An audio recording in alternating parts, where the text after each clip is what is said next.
ပဲမင်္ဂလာပါကျွန်တော်တို့ Passionate Football Channel မှာကြိုဆိုပါတယ်ဒီနေ့ညစနေနေ့ညမှာရှင်ပြိုင်ကစားမဲ့ပွဲစဉ်တွေအများကြီးရှိတဲ့နေရာမှာပထမဆုံးရှင်ပြိုင်ကစားသွားကြမဲ့ပွဲအနေနဲ့ကတော့ Manchester United အသင်းနဲ့ Tottenham Hotspur အသင်းတို့ Old Trafford ကွင်းမှာရှင်ပြိုင်ကစားကြမှာဖြစ်ပါတယ်အဲ့ဆိုတော့ဒီနေ့ရှင်ပြိုင်ကစားမဲ့ပွဲမှာ Man U ကအိမ်ကွင်းအနေနဲ့ Spa ကိုလက်ခံကစားမှာဖြစ်တာပေါ့နော်ဆိုတော့ဒီရှင်ပြိုင်ကစားမဲ့ပွဲမှာပွဲရဲ့အခြေအနေကိုတစ်ချက်လောက်ပြောကြည့်ပေးပါဦးကျွန်တော်တို့ဘယ်လိုမျိုးခံမှန်းထားလဲဆိုတော့ Manchester United အသင်းအနေနဲ့ကတော့ဒီ Michael Carrick နီးပြတဲ့ Michael Carrick လက်အောက်မှာရှုံးမဲ့မရှိ3ပွဲဆက်အနိုင်ရရှိရတဲ့စံချိန်ကောင်းတွေချိုးထားပြီးတော့ Tottenham Hotspur တစ်ဖက်က Tottenham Hotspur အသင်းအနေနဲ့ကတော့နီးပြအပြောင်းလဲမဖြစ်ဘဲနဲ့ဒီနီးပြကိုပဲဆက်ခံထားပြီးတော့ခြေနေတွေကတက်တလက်ကြတလက်ဖြစ်လို့နေပါတယ်အဲ့ဆိုတော့ Michael Carrick ရဲ့ဒီပြတဲ့ပြောင်းပြီးတော့3ပွဲပေါ့နော်3ပွဲကစားတဲ့အထဲမှာ3ပွဲလုံးနိုင်ထားတာပေါ့3ပွဲကစား3ပွဲနိုင်3ပွဲနိုင်ထားတာပါကျွန်တော်တို့အိမ်ကွင်းမှာဆိုရင်2ပွဲ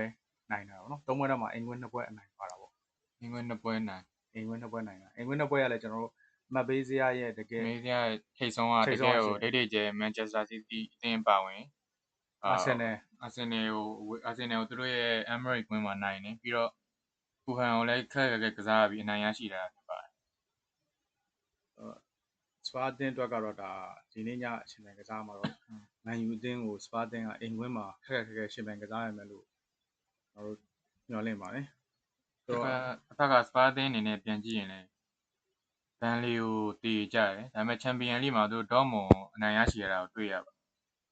နောက်ဆုံးအနေနဲ့လည်း Manchester City အသင်းကိုသူတို့အိမ်ကွင်းမှာလက်ခံကစားပြီးတော့တည်ပြန်နိုင်ခဲ့တာကိုတွေ့ရှိရပါအဲဆိုလို့ရှိရင်စပါကကျွန်တော်တို့စပါအနေနဲ့ဒီဝေလဲကန်ပြဿနာတွေနီးပြနဲ့အချင်းပြဖြစ်နေပေမဲ့လည်းသူတို့ရဲ့ပုံစံကလုံးဝကြီးပြတ်သွားတာမျိုးတော့ဖြစ်နေတာမဟုတ်ပါဘူးတော့တစ်ချိန်ကမန်ယူအသင်းလိုမျိုးခက်ခဲများနဲ့ကြုံနေပေမဲ့လည်းစပါအသင်းကတော့မန်ယူလိုကျွန်တော်တို့ပုံစံပေါ့နော်ဖောင်မပြတ်သွားပဲနဲ့စပါအသင်းကအကောင်းဆုံးဒီအသင်းကျွန်တော်တို့အသင်းကြီးဆိုတဲ့ဂုဏ်ပုတ်တစ်ခုနဲ့အညီသူတို့အကောင်းဆုံးထိန်းပြီးတော့အသင်းကိုဆက်လက်ရပ်တည်နေတယ်ဆိုတော့ဒါလည်း Manchester United အသင်းအနေနဲ့ဟိုသတိထားပြီးရှင်ပြိုင်ကစားရမယ်ဆိုတဲ့အနေအထားမှာဖြစ်ပါတယ်နော်။ဒါဆိုတော့ဒီနေ့ညမှာရှင်ပြိုင်ကစားမဲ့တဲ့မှာ injury ထိထားတဲ့ကနေပြီးတော့ဘယ်လိုကစားသမားမျိုးတွေပြန်လဲပါ comeback ပေါ့နော်ပြန်လဲပါလာနိုင်တော့မယ်။အဲ့လေးတစ်ချက်တော့ပြောပြပေးပါဦး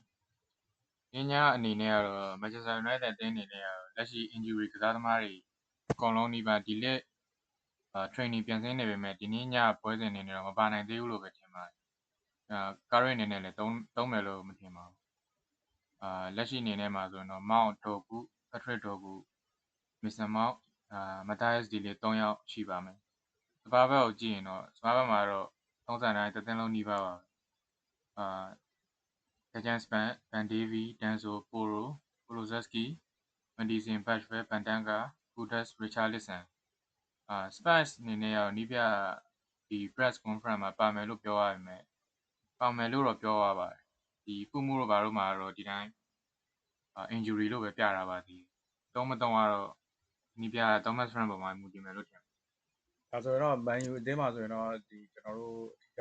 အားထားနေရတဲ့တော့နောက်ပိုင်းခြေစွမ်းပြန်လဲကောင်းမွန်လာတဲ့ဒိုကူကတော့ injury ကြောင့်ပါလာမှာမဟုတ်ဘူးကတော့ injury ကြောင့်ပါလာမှာမဟုတ်ဘူးအဲ့ဒီအတွက်ကြောင့်ကွန်ညာပဲသုံးမလားဒါမှမဟုတ်ပြည်သက်တွေမျှော်လင့်တဲ့ Chesco ပဲတိုက်စစ်မှုအနေနဲ့ထွက်ထွက်လာမလားစောင့်ကြည့်ရအောင်ဒါဆိုရင်ကျွန်တော်တို့ကွန်ညာရဲ့အကအလှတွေကိုပဲကြည့်ရမလား Sesco ရဲ့ contact goal တွေကိုပဲကျွန်တော်ကြည့်ရမလားဆိုတော့ရင်ခုန်စိတ်လို့စကြဖြစ်ပါတယ်ဒီကုမှုမှာတော့ဒီ predicted line up အနေနဲ့ဆိုရင်တော့ Manchester United အသင်းအတွက်ဆိုကိုသမားနေရာမှာ Daniel Lemans ပြီးတော့ Lucio Martinez Maguireပြည်သက်တွေရဲ့အချစ်တော်ဒါလော့ပြီးတော့ Mainu Casemiro ကွင်းလက်ခံစစ်အတွင်းမှာတွဲပြီးတော့ Bruno Fernandes နံပါတ်10ရိုပြီးတော့တောင်မှာကွန်ညာအာမတ်နဲ့တိုက်စစ်မှုအနေနဲ့တော့ပုံမှန်တိုင်းအပူးမိုးကိုပဲသုံးမယ်လို့ပြထားပါတယ်။အဲ့ဒါစပါးအသင်းကိုပြန်ကြည့်မယ်ဆိုရင်ကိုသမားနေရာမှာ Vicario စပါးအသင်းကိုတော့သူ့အနေနဲ့ခန်းစစ်3ယောက်အနေနဲ့ပြရှိထားပါတယ်။ခန်းစစ်3ယောက်မှာ Van de Ven, Romero, Pellegrini ကိုခန်းစစ်3လာပြီးတော့ Udogi Archie Gray ပြီးတော့ကွင်းလက်မှာပပဲစာဂလကာနဲ့ တိုက်စစ်3ယောက်နေရာမှာဇာဗီစီမွန်အော်တိုဘက်နဲ့ဆိုလန်ကီကိုအထောင်နေရာမှာသုံးမယ်လို့ရရှိတာပါကျွန်တော်တို့2022ထဲကနေပြီးတော့မန်ယူအသင်းရဆိုလို့ရှိရင်စပါးနဲ့ချန်ပီယံကစားရမှာအနိုင်ရရှိသေးတာတော့မရှိသေးဘူးเนาะဒါပေမဲ့အခုကတော့2026ဖြစ်သွားပြီနီးပြလည်းပြောင်းလဲဖြစ်သွားပြီဆိုတော့မိုက်ကယ်ကားရဲ့လက်အောက်မှာစူးဖွဲ့မှုနဲ့ချန်ပီယံကစားမှုအားကောင်းလာတဲ့ကစားသမားအစူးဖွဲ့မှုတွေနဲ့မန်ယူအသင်းကဒီနေ့ညနိုင်မယ်လို့တော့